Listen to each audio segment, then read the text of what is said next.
Bem-vindos a esta nossa conversa. Hoje a gente vai lá para o início do século XX, procuração da Antártida. Ah, que lugar fascinante, né? A última fronteira mesmo, um deserto de gelo, cheio de mistério. E o grande prêmio, assim, o que todo mundo queria, era o Polo Sul geográfico. Chegar lá primeiro. E nessa disputa surgiram dois nomes principais. O norueguês Roald Amundsen. E o britânico Robert Falcon Scott. Exato. Os dois lideraram expedições quase ao mesmo tempo, ali por 1911, 1912, com essa meta super audaciosa, né? Ser o primeiro a pisar no ponto mais ao sul do planeta. E o interessante é que, não começou como uma corrida oficial declarada por eles. Não mesmo, mas na prática e para o público que acompanhava, virou uma competição total. Uma disputa com desfechos, nossa, muito diferentes. Pois é, e é isso que a gente quer explanar hoje, né? Olhar para as fontes, entender como foram essas jornadas, comparar os preparativos, as estratégias de cada um. Os desafios que eles enfrentaram, que não foram poucos, e o legado que deixaram. A ideia é tentar entender, assim, o que levou um ao sucesso e o outro àquela tragédia toda. Ótimo. Então vamos começar pelos competidores. Amundsen, ele não era nenhum novato no gelo, certo? De jeito nenhum. Ele já tinha uma bagagem polar bem considerável, tinha participado da expedição bélgica, que foi a primeira a passar um inverno inteiro na Antártida. Nossa, já começou forte. E depois ele fez a primeira travessia bem-sucedida da passagem noroeste. Isso foi chave. Por quê? O que ele aprendeu lá. Foi lá que ele teve contato direto e aprendeu muito com os povos Inuit. Ele viu na prática, sabe, como sobreviver, como viajar com cães de trenó, que tipo de roupa funcionava melhor no frio extremo. Ah, entendi. Isso moldou totalmente a abordagem dele, então. Completamente. Ele se tornou um planejador super meticuloso, muito focado, prático e adaptável, acima de tudo. E pensar que ele quase virou médico, né? Mas largou tudo pela exploração. Sim, depois que a mãe morreu, ele foi atrás do sonho. Mas olha que curioso. O plano original dele não era o Polo Sul. Não. Era o norte. Era o Polo Norte. Ele já estava com o navio Fram pronto para tentar chegar lá, sabe, uma deriva pelo gelo ártico, só que... Aí, surgiram notícias de outros exploradores. Exato. Os americanos Cook e Peary começaram a reivindicar a chegada ao Polo Norte. E o Amundsen pensou, bom, a primazia lá já era, ou pelo menos está muito disputada. E isso deve ter colocado uma pressão enorme nele. Financeira também. Muita pressão. Ele ficou com medo dos investidores pularem fora se ele não entregasse uma conquista gigante.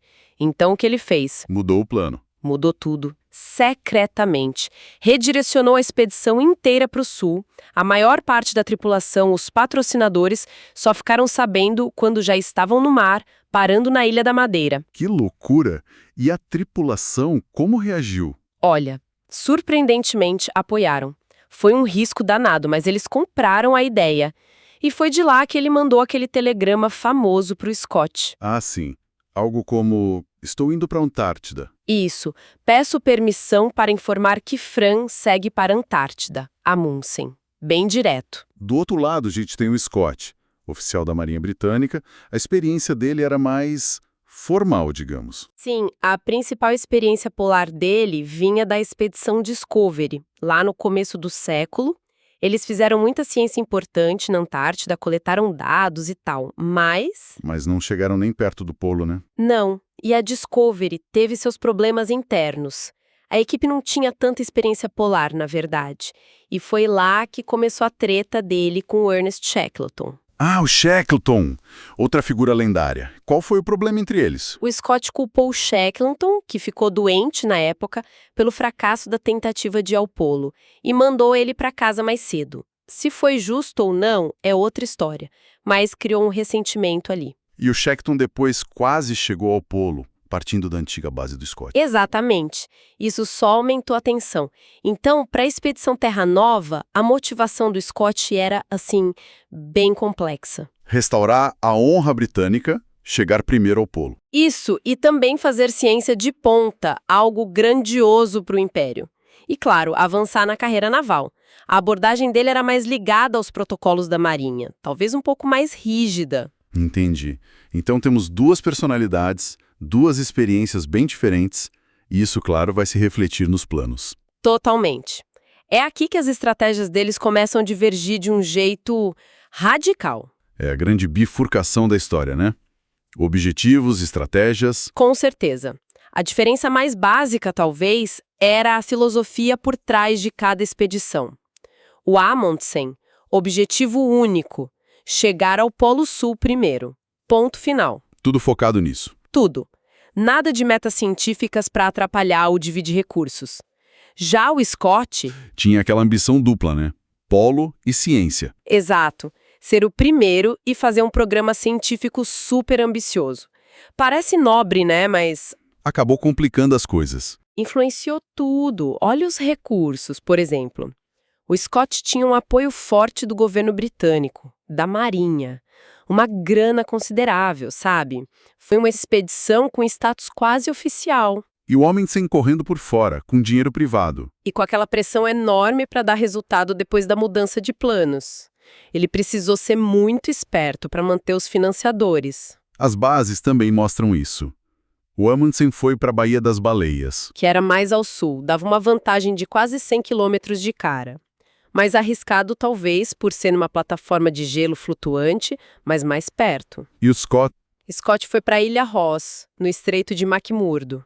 Uma base mais segura, melhor para a ciência, usada antes, só que mais longe do polo. e as rotas para o platô polar também foram diferentes. Sim. O Amundsen meio que descobriu e usou a geleira Axel Heiber.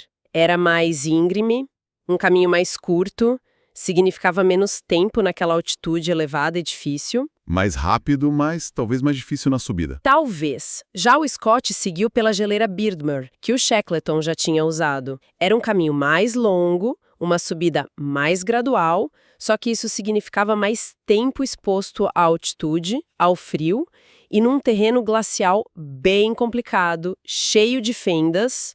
Mas acho que a diferença que todo mundo comenta mesmo é o transporte, né? Aí foi dia e noite. Totalmente. Amundsen fez uma aposta única, super especializada. Cachorros e esquis. Só isso. Baseado no que ele viu e aprendeu com os Inuit, ele contratou o melhor treinador de cães que existia, planejou usar os animais com uma eficiência assim, até meio brutal. Incluindo abater os cães no caminho. Sim, estava no plano desde o início. Abater os cães que não fossem mais necessários para alimentar os homens e os cães restantes. Era parte da estratégia de leveza e eficiência. E toda a equipe dele era de esquiadores experientes, sabiam se mover na neve. Enquanto isso, Scott, parece que ele atirou para todo lado, né? Tentou um monte de coisa. É uma forma de ver. Talvez ele quisesse ter planos B, mitigar riscos, mas acabou não funcionando bem. Ele levou pôneis da Manchúria. Que não aguentaram o frio e a neve fofa, né? Não, o suor deles congelava, coitados, morreram cedo. Levou trenos motorizados também, que eram protótipos. E quebraram rapidinho, né? Um até caiu no mar no desembarque, parece. Exato. E tinha cães também, mas em número insuficiente. E, vamos ser sinceros, a equipe não tinha a mesma expertise no manejo que a do Amundsen. No fim das contas, Sobrou o quê? Puxar o trenó na mão? o famoso Manholen, tração humana. Nossa. O Scott parecia achar isso mais nobre, talvez, mas devia ser desumano. Extremamente desgastante. Exigia um gasto calórico absurdo, ainda mais na altitude, no frio.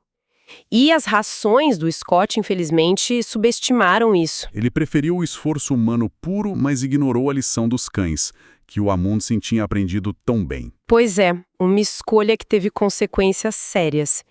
E as equipes também refletiam essas filosofias. Sim, o Amundsen foi com um time pequeno, né? Focado. Isso! Eram 19 homens no total na expedição, mas pro ataque final ao polo foram só 5. Um time enxuto, especialista, esquiadores, condutores de cães, um cozinheiro que era crucial, liderança direta. E o Scott, uma operação bem maior. Bem maior, 65 pessoas no total, com muitos cientistas, pessoal de apoio, uma estrutura complexa. E teve aquela decisão de última hora. De levar 5 homens para o polo em vez de 4. Sim, adicionando Bowers. Isso bagunçou um pouco a logística das rações, o espaço na barraca, mais um fator complicador. E equipamento? Roupa, comida? Outra diferença grande. Enorme. Amundsen, roupas de pele no estilo Inuit. Folgadas, deixavam o corpo respirar, isolavam super bem. Prático. E o Scott? Scott usou um sistema de camadas, lã por baixo, corta-vento por cima. Parecia bom na teoria, mas tinha um problema sério com a ventilação. O suor condensava por dentro. E congelava? Nossa, imagina o desconforto. A roupa virava uma armadura de gelo. Exato. Rígida, pesada e perdia a capacidade de isolar, além de ser perigoso. E as rações, então? O Amundsen calculou tudo certinho. Nos mínimos detalhes. Comida abundante, rica em gordura, energia, vitaminas. A equipe dele até ganhou peso na viagem. E ele cuidou até das latas de combustível. Como assim? Ele mandou soldar as tampas para evitar vazamento por evaporação no frio extremo, um fenômeno chamado creep. Cada gota de combustível era preciosa. Inteligente. E o Scott? Scott, coitado, subestimou as calorias necessárias principalmente para aquele esforço brutal do Manholin. As rações eram insuficientes, o que provavelmente levou ao escorbuto na equipe também. Além da fome e a doença. Sim, e ele teve problemas com as latas de combustível dele que não eram bem vedadas e perderam querosene por causa desse creep. Os depósitos de suprimentos que ele deixou no caminho eram mais espaçados e tinham menos comida que os do Amundsen. Com preparativos tão diferentes, é quase lógico que as jornadas tenham sido tão distintas, né? Como foi o caminho do Amundsen? Teve percalços? Teve sim. Ele tentou sair uma primeira vez, bem cedo, em setembro de 1911, mas pegaram um frio absurdo, tipo menos 56 graus Celsius. Os cães sofreram muito. E tiveram que voltar. Tiveram. E a volta foi meio apressada.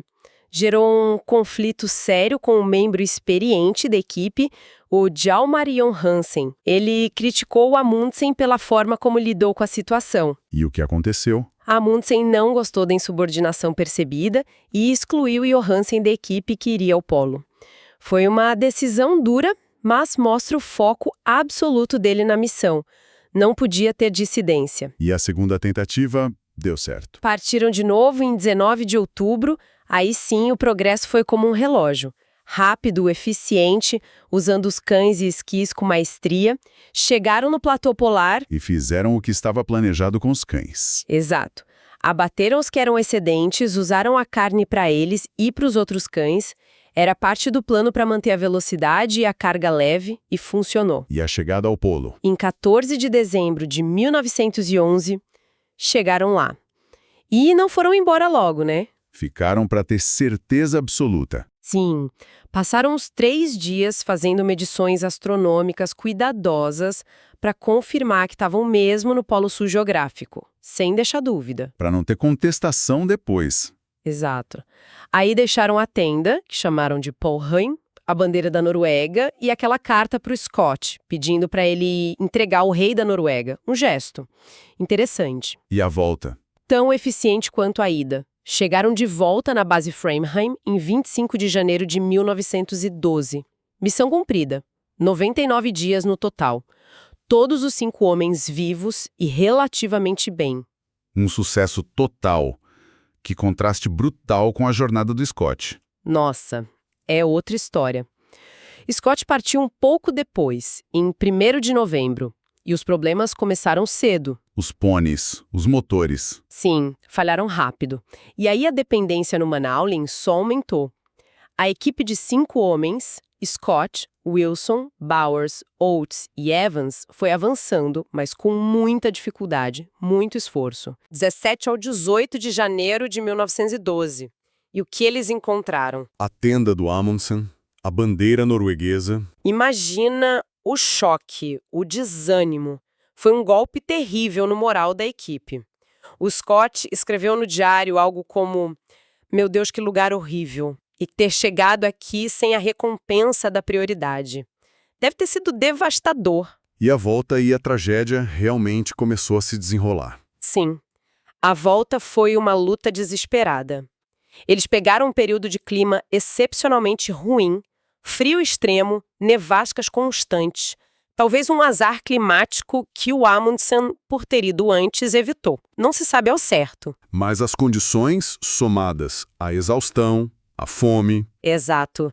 As rações insuficientes, o escorbuto provavelmente atacando, o congelamento, foi minando a força deles dia após dia. e as perdas começaram na descida da geleira Beardmore, não foi? Isso, primeiro foi o Edgar Evans. Ele tinha sofrido uma queda na geleira, talvez uma concussão, deteriorou muito rápido e morreu em 17 de fevereiro. E depois o Oates, a história dele é muito marcante. É terrível e heróica ao mesmo tempo. O Lawrence Oates estava com os pés terrivelmente congelados, ele sabia que estava atrasando os outros, que era um fardo. E ele saiu da tenda. Saiu no meio de uma nevasca, por volta de 17 de março, disse aquelas palavras famosas, vou apenas sair e talvez demore um pouco. Nunca mais voltou. Foi um sacrifício para tentar dar uma chance aos outros. Nossa! E os três que restaram? Scott, Wilson e Bowers. Continuaram lutando, se arrastando, mas ficaram presos por uma nevasca fortíssima a partir de 19 de março. E o pior, Estavam perto de um depósito de suprimentos, né? muito perto, a apenas 18 quilômetros do depósito chamado One Ton. Era um depósito grande, poderia ter salvo eles, mas eles não conseguiram vencer a nevasca e a exaustão. Ficaram presos na tenda. E morreram ali. Sim. A última anotação no diário do Scott é de 29 de março de 1912. Ele, o Wilson e o Bowers morreram ali mesmo, na tenda. Que fim trágico. E os corpos só foram achados bem depois. Meses depois, em novembro de 1912, por uma equipe de busca que saiu da base e junto com eles encontraram algo notável. O quê? As amostras geológicas que eles tinham coletado na geleira Beardmore. Rochas com fósseis de plantas. Mesmo morrendo de frio e fome, eles não abandonaram aquelas amostras. Prova da dedicação à ciência até o fim. E esses fósseis foram importantes, né? Muito.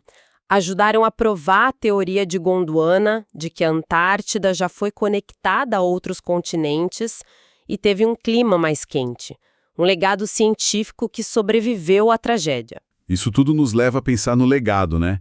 Como essas histórias foram recebidas na época. A recepção foi bem diferente para cada um. Amundsen, claro, foi celebrado mundialmente como o primeiro a chegar, mas Teve críticas. teve. Especialmente na Grã-Bretanha, alguns o viram como, antiesportivo, que ele tinha se aproveitado da situação, entrado na corrida meio de lado, e a conquista dele acabou sendo um pouco ofuscada, sabe? Pela notícia da morte do Scott, que veio meses depois e chocou todo mundo. E o Scott virou um herói. Instantaneamente. Um herói nacional trágico na Grã-Bretanha e no Império.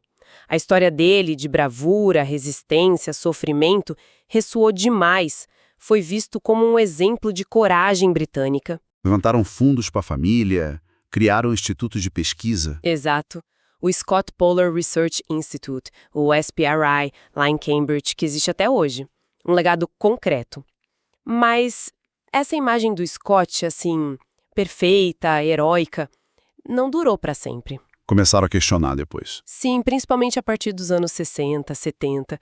Surgiram biografias, análises mais críticas, sabe? Historiadores começaram a olhar mais friamente para as decisões dele. Apontando falhas no planejamento. Sim, falhas na logística, na escolha errada do transporte, talvez uma liderança um pouco inflexível demais, muito presa aos métodos navais que não funcionavam tão bem no gelo polar. E, em contraste, a imagem do Amundsen melhorou. Começou a ser mais valorizada a eficiência dele, o planejamento super detalhado, a capacidade de aprender com os Inuit e adaptar as técnicas. Ele passou a ser visto como um exemplo de, como dizem hoje, liderança extrema, né? De como operar em ambientes hostis com sucesso. E surgiu até aquela metáfora da marcha das 20 milhas. Isso. Virou uma lição popular até em gestão de empresas. A ideia de que o Amundsen mantinha um progresso diário constante, 15 a 20 milhas por dia, faça chuva ou faça sol, né? Quer dizer, faça nevasca ou faça sol, né? Exato. Enquanto o Scott tinha um ritmo mais irregular, dias de muito avanço, dias de pouco. A lição é sobre disciplina, consistência. É uma simplificação, talvez, mas pega bem a diferença de método. E além das escolhas deles, teve o fator sorte e azar. O clima, por exemplo. Provavelmente teve um peso, sim. Algumas análises sugerem que o Scott realmente pegou condições climáticas piores na volta do polo, um frio mais intenso e persistente do que a média. O Amundsen, por ter ido e voltado mais cedo, talvez tenha escapado do pior. É difícil separar tudo isso, né?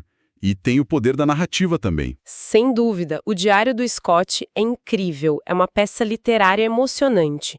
E as fotos da expedição feitas pelo Herbert Ponting são icônicas, ajudaram muito a construir aquela imagem heróica. O Amundsen era mais factual, direto ao ponto nos relatos. E o Amundsen? O que aconteceu com ele depois? Ele continuou explorando? Continuou. Tentou o Polo Norte de novo, por avião, por dirigível. Chegou a sobrevoar o Polo Norte em 1926 num dirigível, mas o fim dele também foi no gelo. Como assim? Ele desapareceu em 1928, durante uma missão de resgate no Ártico. Estava tentando salvar um outro explorador italiano, o Nobile. Morreu fazendo o que sempre fez, explorando e enfrentando os perigos do Ártico. Que fim. Dizem que ele ficou meio perturbado com a repercussão da morte do Scott, né? Que isso diminuiu o brilho da conquista dele. É o que se comenta, que ele sentiu que a tragédia de Scott acabou ofuscando a própria vitória, que foi um feito extraordinário de planejamento e execução. Hoje em dia, o legado deles parece meio que amarrado um no outro. Totalmente. A principal base de pesquisa americana lá no Polo Sul chama Estação Amundsen-Scott.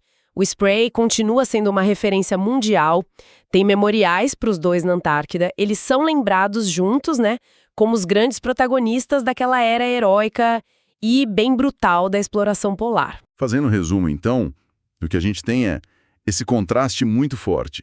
De um lado, Amundsen, focado, eficiente, usando o conhecimento indígena, pragmático. Resultado? Sucesso. Um sucesso quase clínico, né? Do outro lado, Scott, expedição maior, mais ambiciosa talvez, com múltiplos objetivos científicos e de exploração, mas com escolhas estratégicas que, no fim das contas, se mostraram fatais naquelas condições extremas. Levando a um fim trágico, mas que foi interpretado como heróico por muita gente por muito tempo. Exato.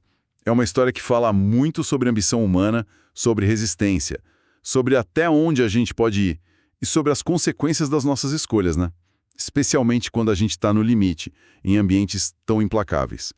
Planejamento detalhado versus uma abordagem mais diversificada, mas talvez menos adaptada. E isso deixa a gente pensando, né?